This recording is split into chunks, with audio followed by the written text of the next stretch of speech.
Hello and welcome back to CT's Corner. That's me, CT Shackleford. Welcome back to the revolution. Welcome back to the discussion. This week's topic or discussion is on life-changing events. Each of us has a story. Each of us has a story to tell. The things that happen to us that shape us to being who we become. I did not have a hard life growing up, but just because I say I didn't have a hard life didn't mean that I didn't have my own set of trials and tribulations. We all have had that. The good, the bad, and the ugly. And that stuff is what makes us who we are. But when I say that I didn't have a hard life, what I mean is I have not had to hit rock bottom in order to know how truly blessed that I am, if you can understand what I'm saying. I grew up in a household with a single parent, so money was tight. We were poor, and I didn't know we were poor. I mean, I knew we were poor, but I didn't want for anything that I needed. I had everything I needed, but not always what I wanted. Sometimes I would look in the refrigerator, we'd have milk, no cereal, no milk, all that kind of stuff. You've heard all that before. But I was just recently watching the TV because all this stuff that's going on with Sandusky. And I heard his lawyers, you know the guy, I guess he's the football coach from Penn State. Is that right? That's right. Yeah, that's right. And I heard his lawyers say the house was always filled with people and he could have never done anything like that to those boys because the house was filled with people. That is a lie. And I know for sure. I mean, I'll get to that, why I say that. But last week I talked about that poor little girl, Amber, whatever her name was. Amber somebody. Amber Cole. Sorry, sweetie. I don't even know if that's her real name. And how it is that we have to protect our children from themselves because they don't know. And they don't even know they don't know. Because the choices that we make live with us forever. They can.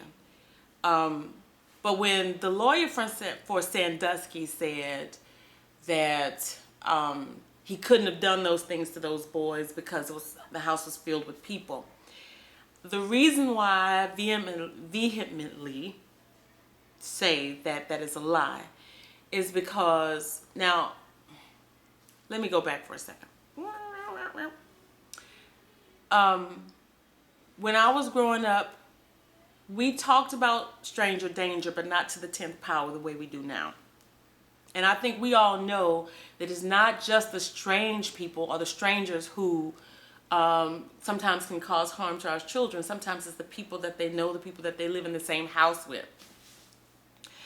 I can remember myself being a young girl, probably in the 6th grade or something like that. I just really can't remember specifics. And the man that lived across the street from us, well, in the back of the house, he lived in the back of our house. He was a handyman, so he'd come around and he'd do stuff around the house. And he was standing there. If I say I was standing here, and he was standing directly in front of me, facing me, and everybody was behind him, he reached out and he pinched my nipple. And immediately I just moved his hand out of the way, and I was so embarrassed, and I turned around and I walked away. I never said one word about that. I never said one word to anybody in my family about that until I became an adult. Another situation happened to me, and I remember this. I was in the 5th grade. I'm a cool chick. I like everybody, and that's part of my personality, and I was even like that then. And I remember the janitor in the elementary school that I went to. I was always nice to him, and one day after school, I was doing some kind of project, I guess studying or whatever, and it was pretty much vacant, and he says, "Come here." So I followed him, see what he wanted. I didn't know what he wanted. And he took me back there to his little janitorial shack, custodial closet, and he came up behind me, and he put his arms around me, and he lifted me up off the ground. My heart started beating 1,000 beats per minute. He thought he heard something. He put me to the ground. And he went to the threshold of the door. And as soon as he did that, I got the out of there. Okay? I knew what was happening to me. And I knew what could have happened to me. So while I've never been raped, I don't know if you would consider the man touching my breast, that's fondling, but I don't know if I would call that molestation. But whatever it is, I could have gone down a different path. My life could be so completely different. And if I am to be ashamed about anything in that whole process, it would be the fact that I waited until I was an adult to even have a conversation with my mother about it. And this is the reason why I always say that when your children come home at the end of the day, you have to look at your children, really know them and talk to them, and don't let them decide that they're not going to talk, say, well, I don't want to talk about it, and then you just say, okay. No. If I see something's going on with my kids, I'm going to talk. I'm sorry, I feel like I'm going somewhere else, but so let me just go back for a second. I'm saying all that to say that I realize sometimes that because I was silent, that other little girls may have gotten harmed too. And for that, I will be forever sad about that. But I didn't know because I was a kid. I was ashamed. And in the first instance of the man touching my nipple, I was ashamed. And the second one, I was ashamed, but I felt guilty because I knew I shouldn't have gone in there. Well, I don't know. But anyway. But, I always say this.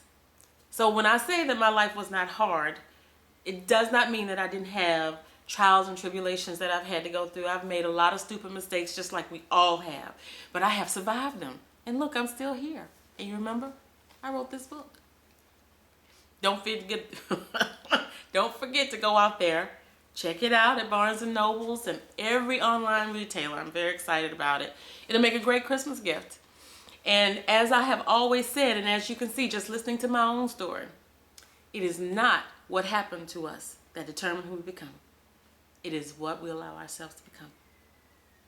So until next time, have a great week. And I hope you had a great Thanksgiving because as you can see, we started with the Christmas decorations. And until next week, have a great week. Bye, everybody.